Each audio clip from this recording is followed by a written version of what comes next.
How Hoyoverse exploits their biggest creators, the loyalty illusion. Glaive, I love you, man. Another creator talking about this shit. I swear to God, I feel like an old man on his front porch yelling at children. Nobody's seeing the fucking doom in the sky. Nobody talks about the real issues.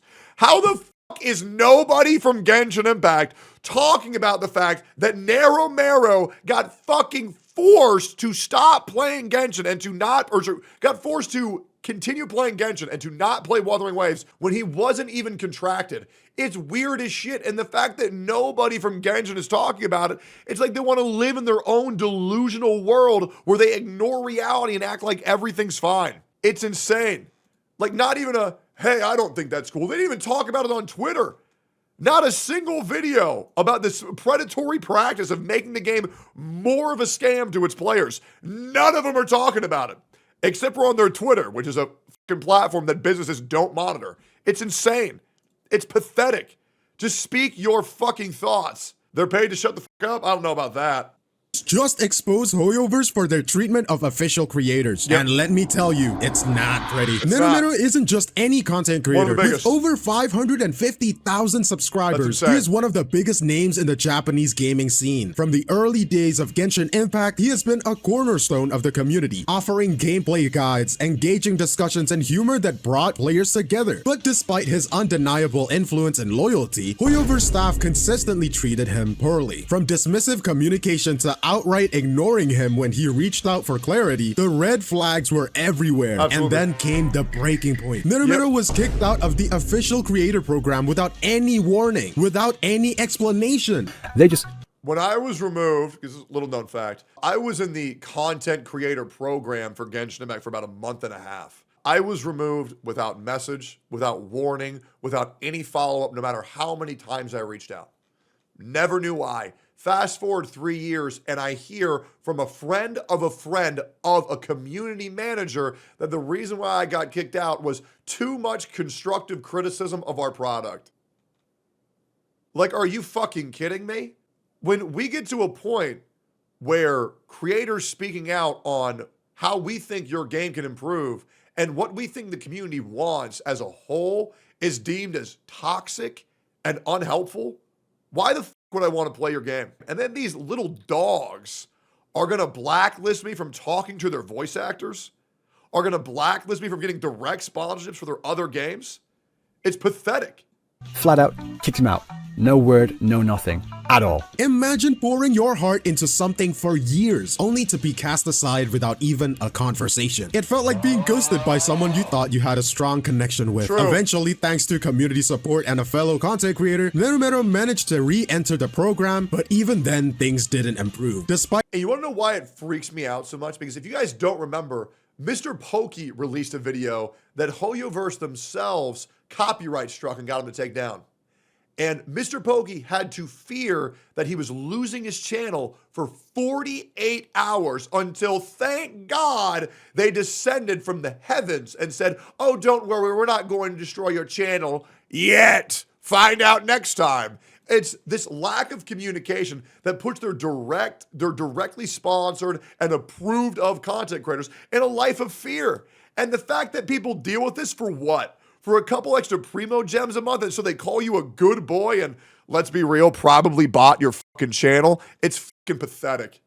Despite being one of the biggest names in the space, he was repeatedly left out of key events and denied early access privileges. Privileges that ironically were handed out to similar creators. True. And then came the Now, I will admit, the early access content where creators get to dip their toes into content early and play the characters and make a video on it is going to get them a 1 of 10 video. And what does 1 of 10 video mean? That means a highly performing 1 of 10, like your best performing video in the past 10. And when you get a 1 of 10, it's how your channel re-enters the algorithm. You can't get back into the algorithm unless you get a 1 of 10. So you want to spam those because YouTube needs to know that your channel is doing better now than it was. And it gives you a free one of those, because obviously anybody who wants to see the character early is going to go see the character early. But the problem is it creates a non-free market to where now you have to suck this company's dick and only speak positively about their characters. Otherwise, you won't get access to the good boy server.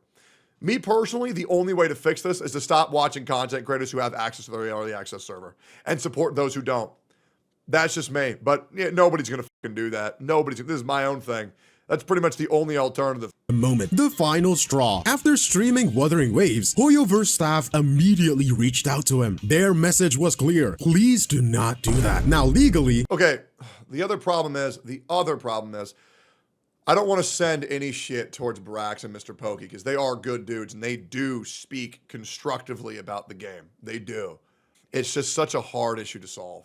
But I'm sure you don't want to fault anybody for taking this early access because it is huge for their career, and I'll be real, anybody would do it. I just want to think of a fix for the fucking issue, and I just can't. No. Keep watching Mr. Pokey. Keep watching Brax. They're great dudes. They're great dudes. But this early access server just poses such a huge issue. It's frustrating. It really is frustrating. Because that's why these people will continue to try to stay in the good books when things should be spoken about more clearly. they couldn't stop him. There was no contract, no clause binding him, but the subtext was obvious. It's either loyalty or exile. Yeah, it's a fault of the system, not the creator. You're absolutely right. And after years of mistreatment, miscommunication, and being sidelined, Nerumero decided to leave the creator program entirely. And for the first time, he spoke out openly, honestly, and without fear. This isn't— Now, that being said, if you're not a guide maker, you don't need Hoyoverse at all. That's the only thing they can provide you is a bonus to guide makers. Anybody who doesn't make guide, you're free. And I'll be real, I think for longevity of your career, you should just stop being a guide maker regardless. My opinion. Isn't just a story about one creator, it's about how it feels to be devalued. Despite years of loyalty and hard work, the exhaustion of giving so much and receiving so little in return, watching others get the opportunities you were denied, despite being on the same stage. And at the end, the relief of finally cutting ties and realizing that you can speak your mind without walking on eggshells. Yep. But this isn't just Nerumero's story. It's— I think valuing what it is you are and aren't allowed to say should take precedence over anything else, because I think the ability to speak freely without fear of consequence is so fucking important. not just about one content creator being mistreated by a company. It's a symptom of a bigger problem, one that stretches across the entire gacha and gaming industry. At the core of this issue lies a fundamental truth about how Hoyoverse and many large gaming companies operate. They prioritize brand control and public perception above meaningful relationships with their content creators. It's not about fostering partnerships or mutual growth, it's about maintaining absolute control over their image and maximizing profit while minimizing We are the supreme overlords. You will make us money. We will give you nothing. He, ha, ha, ha. risk and cost. The relationship between Hoyoverse and its creators often feels transactional, and even then, it's a one-sided transaction where He's creators bald. shoulder most of the risk while Hoyoverse reaps the rewards. By not having formal contracts with many creators, Hoyoverse avoids any legal or financial responsibility toward them. Creators aren't promised consistent compensation, resources, or even respect. They're just tools for marketing. If something goes wrong, Hoyoverse can cut ties immediately with no strings attached. By the way, do you want to know why Mr. Pokey got copyright struck? He asked the community manager if he could post the footage. He posted the footage. The community manager was wrong and then struck his channel. So all Mr. Pokey did was just listen to what he was told, and he got copyright struck. Thankfully, it was resolved about 48 to 72 hours later, but it was insane that it happened to begin with. Leaving creators Oh yeah, and then they asked him to apologize. Yeah, imagine that. out in the cold. Free advertisement, minimal cost. Every video, every live stream, every post about their games is free advertising for Hoyoverse. While smaller creators might get some minor perks, big creators like Nerumero, who drive thousands of viewers and sales, are often left with nothing in return. I'm going to say something that I never thought I would say publicly, but I'm going to go ahead and say it. This is going to absolutely give me more competition, which is not good for my channel whatsoever. But I need to go ahead and tell you guys something that a lot of you guys don't know, and a lot of you guys don't realize how this quite literally is fucking over many creators who ever want to escape. We're about to talk about the business back end of things.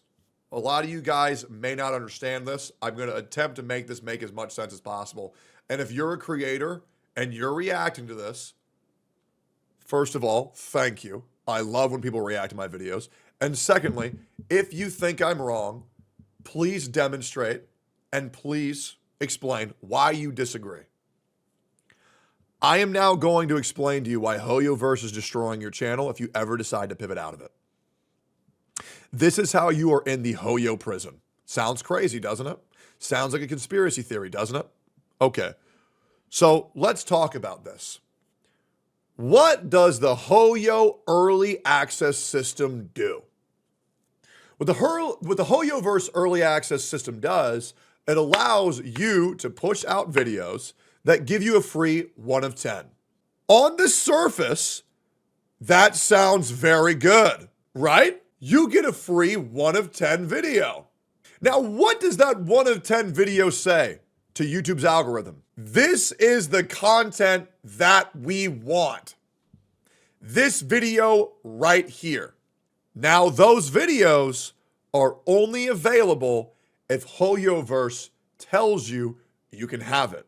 This now means that your channel's entire fate is now in the hands of the early access system, which means if you ever want to get an authentic 1 of 10 video, it now becomes insurmountably harder because now the video that you want to give your audience, you no longer can, which means if they ever decide to cut you, if you ever decide to branch out, you can't. And your channel is dead because now the video that YouTube's algorithm is asking for, you can no longer supply it, which means you must stay in their good books forever. And if you're not, your YouTube is dead. Basing your channel on the life and death of one video game means that your channel lives and dies with that game. If that's the type of creator that you want to be, go for it. But if you just have passion for gaming and not just one company, the early access server is the worst thing you can do for your channel. The best thing you can do is provide non-early access content of your own fruition, of your own accord, and as much variety as possible that you can get your chat and community to like by showing your passion, by showing your connectedness to your viewer, to the creator. These artificial early access guides are great on the surface, but just know if you tie your success to this hand that feeds you, whenever you want to leave, you got nothing else to eat and you will die with that game. And you need to acknowledge that. And you need to ask yourself, is that good for me? The best thing that you can do now is start weaning off how many of those videos you are pushing out and getting your videos to perform well without them helping you.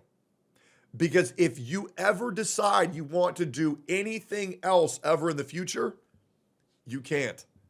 It's very important to talk about. In short, they expect loyalty and effort without offering stability or reward in return. This approach— I disagree. You can do OnlyFans. Yeah, maybe you should open up an OnlyFans, Fobs. That way your girlfriend's not the only one paying for shit. Isn't accidental, it's deliberate cost-cutting disguised as community engagement. Now let's address the elephant in the room, Wuthering Waves. Why did Hoyoverse react immediately when Nerumero streamed it? They ghosted him for months when he asked about why he— Stop saying that. People think that it's true. Oh, okay, then prove me wrong. Prove me wrong, man. Prove me wrong. He was kicked out of the official creator program, so why did they react so fast to this one? It's because of audience overlap. Both games are— Fine, guys. Fob's girlfriend doesn't pay for everything. Okay, you happy? She only pays for 99%. are gacha-focused open-world RPGs, hence the overlap between their audience is massive. A major creator like Nerumero openly enjoying Wuthering Waves poses a direct threat to Hoyoverse's player retention. And for a massive company like Hoyoverse, acknowledging the competition equals acknowledging weakness. By asking Nerumero to not stream Wuthering Waves, Hoyoverse is essentially admitting that Wuthering Waves is a legitimate competitor. They fear that players, especially those who are already dissatisfied, will see creators having fun with a different game and think, why am I still sticking around here? Instead of improving their relationship with creators or addressing underlying issues in their game, Hoyoverse's response was reactive and defensive. It wasn't— I think any company that's telling you to not talk about another game, there's probably a reason for that, don't you think? about understanding why Nerumero wanted to explore other games, it was about silencing the perceived threat. This kind of reaction isn't about fostering loyalty, it's about controlling the narrative and maintaining their grip on public perception. Here's the harsh reality. Hoyoverse wants creators to be loyal, but refuses to be loyal in return. They expect creators to stick by their side, promoting their game, and keep their audiences engaged even if it comes at a personal or financial cost to the creator. But when creators need support, resources, or even just basic respect, they are often met with silence or dismissal. True partnerships are built on trust and mutual benefit, but Hoyoverse operates on control. They would Guys, Mr. Pokey is not a Hoyo shill. It's a joke, okay? He's not a Hoyo shill. Relax, okay? Relax. rather have a creator who follows their every directive, regardless of whether it aligns with their creative vision, than one who thinks independently. The reason why companies fear creators like Nerumero speaking out is simple. Creators have power. They have platforms, audiences, and credibility. And when those creators start telling the truth, companies lose their ability to control the narrative. This paradox isn't sustainable. Hoyoverse wants unwavering loyalty from their creators, but they refuse to build an environment where that loyalty feels earned or reciprocated. Hoyoverse's treatment of Nerumero is a reflection of a broader strategy. Maximize profit, minimize risk, and control the narrative at any cost. It's not about partnership, it's not about loyalty. Dway going on stage and crying, saying, "Stop bullying our game," was one of the most pathetic moments in gaming history I've ever seen. It's about control. Now this is where things get messy, because while gaming companies hold significant power over creators, there's another group with almost equal grip on their careers: the audience. In gaming communities, particularly in spaces like Genshin Impact or even Wuthering Waves, there's an almost cult-like loyalty that develops among certain players. Fans become fiercely defensive of not just the game itself, but the company behind it. If you have spent any time in these online spaces, you've seen it firsthand. Someone points out a genuine flaw in the game, and suddenly they're accused of being a hater or a fake fan. It's like going on Reddit. The moment you say Tectone's not that bad of a guy, you will be downvoted into oblivion. Check any Reddit thread on Gacha Gaming or any Gacha Gaming Reddit whatsoever. You say Tectone's not that bad or you don't immediately dogpile on it, downvoted. Fuck you, man. How's Tectone's dick taste? And by the way, it tastes like lavender, so very, very, very good. So if you like honey and lavender, that's how you can respond. Like honey and lavender, sir. By the way, if you want to get at someone, when they call you a dick rider, or how does their dick taste, just say, great, you should try it, right? I'm telling you, it will drive them insane. They say, oh, you're a dick rider. Yep, I be riding that shit all night long.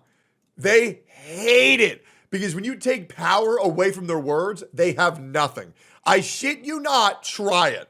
It shuts them down immediately. Creator criticizes a poor decision made by the developers, and their comment section is just flooded with people telling them to just quit the game if you hate it so much, or let's just play Love in Deep Space. And heaven forbid a creator dares to play or praise a competing game, because now they are a traitor. For some fans, loving the game becomes synonymous with loving the company. Any criticism, no matter how constructive, is seen as a personal Why the fuck you zoom into my bald head? attack. But why does this happen? It comes down to emotional investment. These players have poured time, money, and passion into the game. They have formed friendships, memories, and even parts of their identity around it. So when someone points out a flaw or expresses dissatisfaction, it feels deeply personal, almost like an attack on them. But here's the problem. If someone is attacking your game and you take it as a personal insult, I'm sorry, man, you need one of two things: therapy or Jesus Christ himself. This behavior doesn't just stay in the comment section, it actively harms creators. Creators are terrified of upsetting their audiences. One wrong move, one poorly received opinion, and suddenly You end up like Enviosity. their A fucking mint picker. livelihood is at risk. Imagine being Nerumero. Years of loyalty, years of creating content, and yet the moment he streamed Wuthering Waves, there were people in his community accusing him of betrayal. It's exhausting, it's unfair, and it's deeply unsustainable. The expectation that creators must unconditionally love and defend the game the company they cover is absurd. Yeah, man. I mean, when these creators like Brand Online when they hoster overly positive communities with fake reactions, now whenever Brand says that something is slightly wrong or needs some work, his whole community turns on him. The exact same thing happened on Twitter. It's pathetic, man. That's why you cannot do it. They are people, not PR spokesmen. And yet these expectations persist, hanging over creators like a sword ready to drop. But there's another layer to this dynamic, one that is perhaps the most sinister of all, the implied threat of financial ruin. When creators dedicate their platform to a single game, when their audience, their growth, and their income become entirely dependent on one title, they fall into an incredibly precarious position. And then they have to sacrifice everything that they are, everything that they think, in order to appease those above them. And it's a horrible thing to see, man. I would never want to watch a creator where I felt like they weren't speaking for themselves, because I believe in the you in YouTube. And I want to know how people genuinely think, not what people are financially incentivized to think. I don't want every opinion to come with a hashtag ad after it.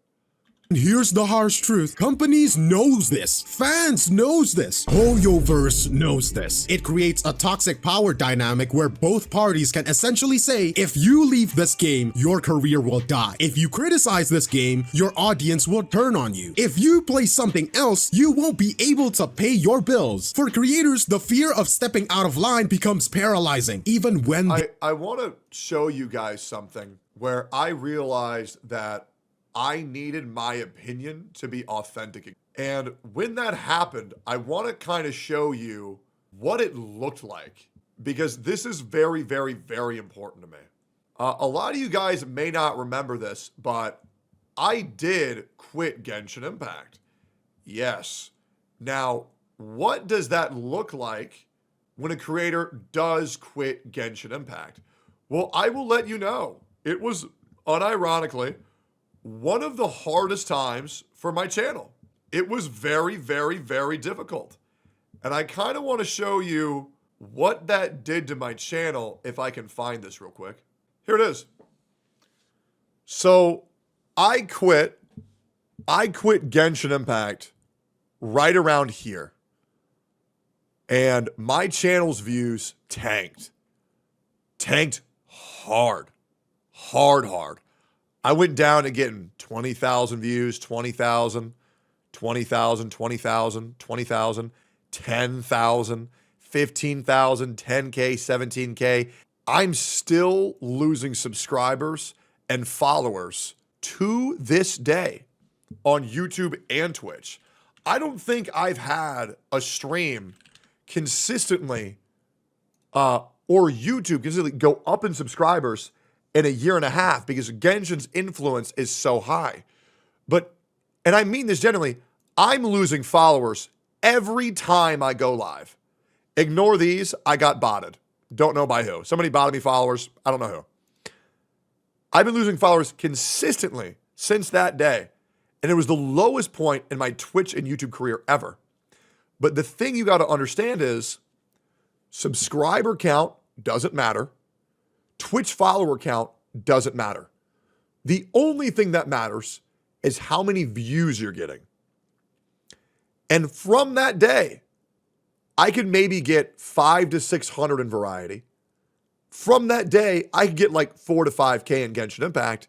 But now we're getting 4 to 5K in anything. I can play anything. I can do anything. I can say anything.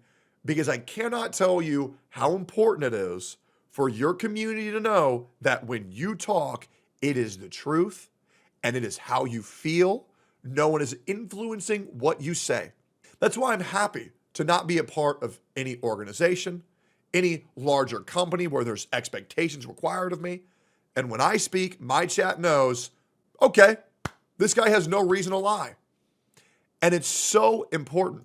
Yes, the short-term losses that you will feel when you transition out of a more corporate channel to a more authentic channel is going to be staggering, and it is going to hurt.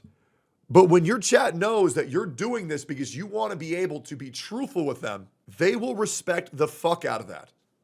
They will. And the more you move away from these other businesses or contractual obligations that you are required to do, the more time you're going to have on focusing on the number one thing to every content creator that should be. And that's your goddamn community. Every content creator's number one focus should not be a company. It should not be the money. It should not be your corporations or the contracts. Your number one focus should be the people who fucking got you there. And that's the God's honest truth. You need to respect these people and understand everything they've done for you. And yes, I do believe that content creators, in some sense, have earned their audience, not been given it for free. But just understand, when you earn their love, you can also earn their hatred. And if there's one thing that people don't like, it's finding a fake fucking bitch.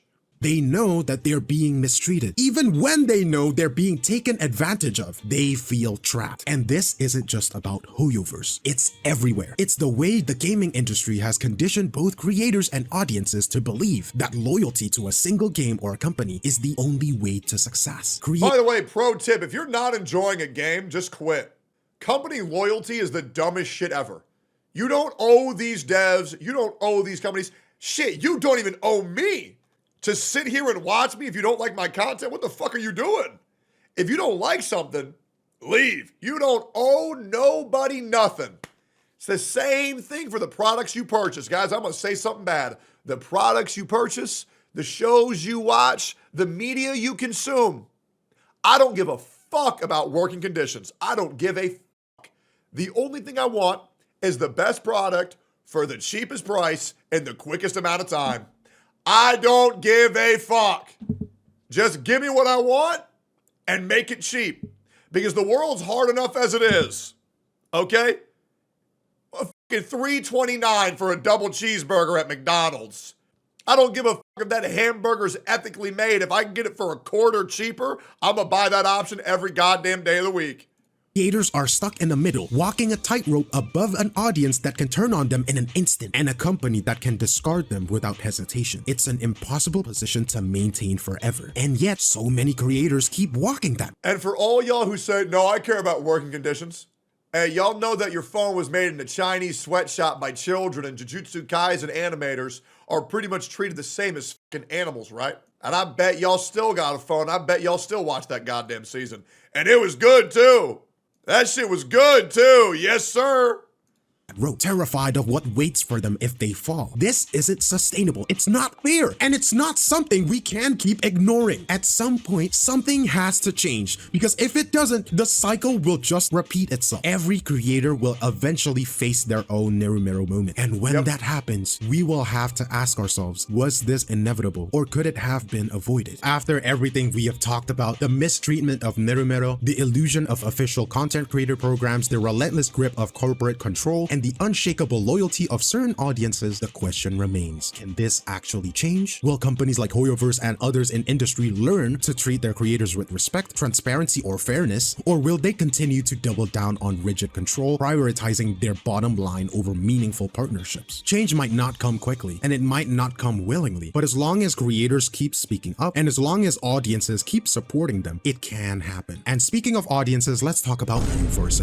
I don't want to virtue signal, but I'm going to make this about myself once again. If people haven't figured it out yet, I really love giving a platform to anybody who wants it or anybody who needs it. Don't believe me? I literally talked to a openly racist, openly homophobic Chinese man on stream yesterday for 5.5 fucking hours. If anybody ever wants me to help them branch off into variety, if anybody wants help growing their channel, you can always talk to me. And yes, that goes for anybody. Yes, even Zajeff, even Atsu, even Enviosity, anybody, I don't care. If I think it will benefit the space of the gacha community, that's all I care about. That's all I've ever cared about. I just want the place where I work to not fucking suck. That's it. That's all I want. But when I see content creator after content creator promoting malpractice after malpractice, it really fucking sucks. Especially when I get told, oh yeah, these other CCs are taking these deals at reduced rates, which means now you have to too, because you're fucking with my money. And that's one thing that I'm not gonna fucking tolerate. Why the fuck are y'all dumbasses taking discounts for your rates just because the company don't feel like paying you more? What are you doing? Do you think we should have sympathy for these multi-billion-dollar companies when they tell you, oh, our budget's tight? That doesn't exist. Damn, y'all are dumb. It's insane. Oh yeah, Hoyo ran out of money. We're gonna need to cut your rates. Jesus. You, the viewer, hold more power than you realize. Every time you click on a video, leave a comment, share content, or support a creator directly, you're making a choice. So here's a message for you. Motherfucker, woo-wah paying me less because of you? Well, that's just because I'm better.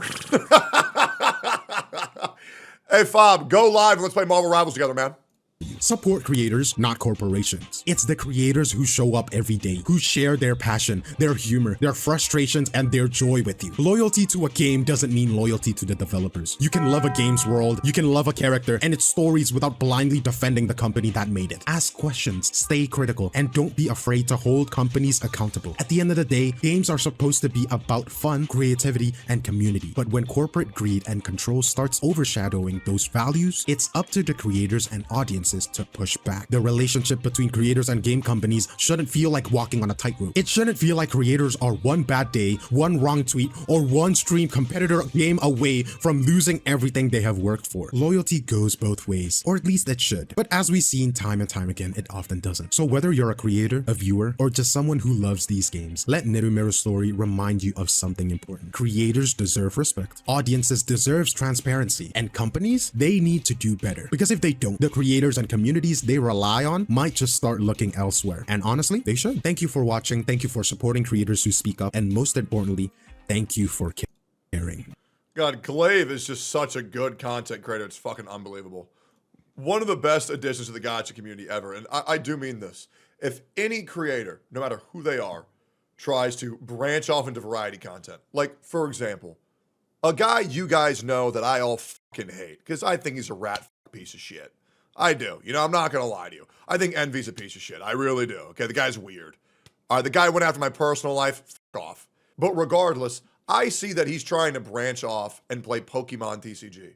I hope that you guys will go support his channel. Straight up. Because any creator just trying to actually finally do what they want deserves respect, at least in that regard. I can't convince you to do anything you don't want to do, because I know for a lot of you guys, that guy's dead to y'all.